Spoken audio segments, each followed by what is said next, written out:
रतन टाटा की टाटा मोटर्स को पश्चिम बंगाल के सिंगूर जमीन विवाद में बड़ी जीत हासिल हुई है।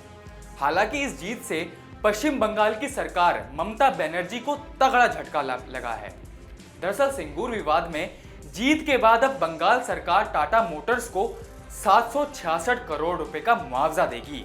मुआवजा देने का निर्देश पश्चिम बंगाल औद्योगिक विकास निगम को दिया गया है। तो चलिए आपको इस वीडियो में बताते हैं कि सिंगूर का पूरा मामला क्या है। नमस्कार, न्यूज रूम पोस्ट में आपका स्वागत है। मैं आपके साथ कुणाल। यह मामला बंगाल के सिंगूर में लगने वाली टाटा की फेमस नैनो कार प्लांट से जुड़ा हुआ है। साल 2006 में पश्चिम बंगाल की वामपंथी सरकार ने टाटा मोटर्स को नई फैक्ट्री लगाने के लिए सिंगूर में 997 एकड़ जमीन उपलब्ध करवाई थी।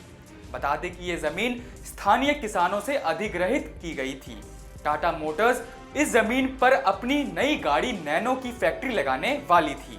टाटा मोटर्स के चेयरमैन रतन टाटा का सपना था कि वो आम भारतीयों को 1 लाख रुपए में एक गाड़ी उपलब्ध करवाएं और यह गाड़ी काफी मशक्कत के बाद डिजाइन की गई थी और इसका निर्माण सिंगूर प्लांट में किया जाना था।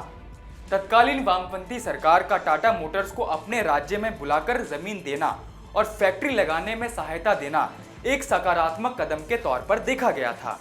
लेकिन ममता बनर्जी, अरुंधति रॉय और मेधा पाटकर जैसे नेताओं और एक्टिविस्टों ने इस मामले को राजनीतिकरण कर दिया था। ममता बनर्जी ने अपनी सियासत चमकाने के लिए जमीन अधिग्रहण के विरुद्ध कई प्रदर्शन किए, भूख हड़ताल भी की।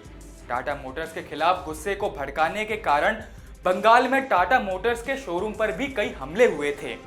और तो और ममता बनर्जी ने एक रैली के दौरान यहां तक कह दिया था कि वो नैनो गाड़ी में सफर नहीं करेंगी क्योंकि ये लोगों के खून से बनाई गई है। ममता बनर्जी के विरोध के कारण टाटा मोटर्स को अंत में यहां से बनी बनाई फैसिलिटी हटानी पड़ी थी और इस जमीन पर लगाई गई फैक्ट्री को टाटा मोटर्स ने बाद में गुजरात के सानंद में शिफ्ट कर दिया था। लेकिन टाटा मोटर्स तब तक इस फैक्ट्री के लिए सिंगूर में बड़े निवेश कर चुका था। खैर, अब बात करते हैं साल 2011 की, जब पश्चिम बंगाल में ममता बनर्जी के नेतृत्व में टीएमसी की सरकार बनी तो उन्होंने अधिग्रहित जमीन टाटा मोटर से लेकर उसके मालिकों को वापस करने का फैसला किया और इस फैसले को टाटा ग्रुप ने कलकत्ता हाई कोर्ट में चुनौती दी थी, जिसके बाद जून 2012 में हाई कोर्ट ने भूमि पट्टा समझौते के अनुसार जमीन पर कंपनी का अधिकार माना था। इसके बावजूद जमीन टाटा मोटर्स को वापस नहीं मिली थी। इस फैसले के खिलाफ राज्य सरकार अगस्त 2012 में सुप्रीम कोर्ट गई। इसके बाद अगस्त 2016 में सुप्रीम कोर्ट ने नैनो प्लांट के लिए जमीन अधिग्रहण को अवैध बताकर इसे उनके मालिकों को वापस देने का निर्देश दिया था।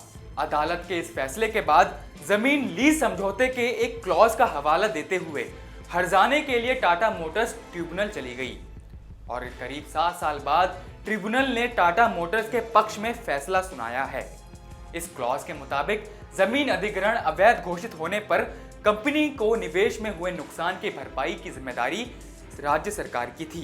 ट्रिब्यूनल ने इस केस पर खर्च हुए 1 करोड़ रुपए का भुगतान भी टाटा मोटर्स को करने का निर्देश WBIDC को दिया है। यानी अब इनको 766 करोड़ के साथ 1 करोड़ और कंपनी को देना पड़ेगा।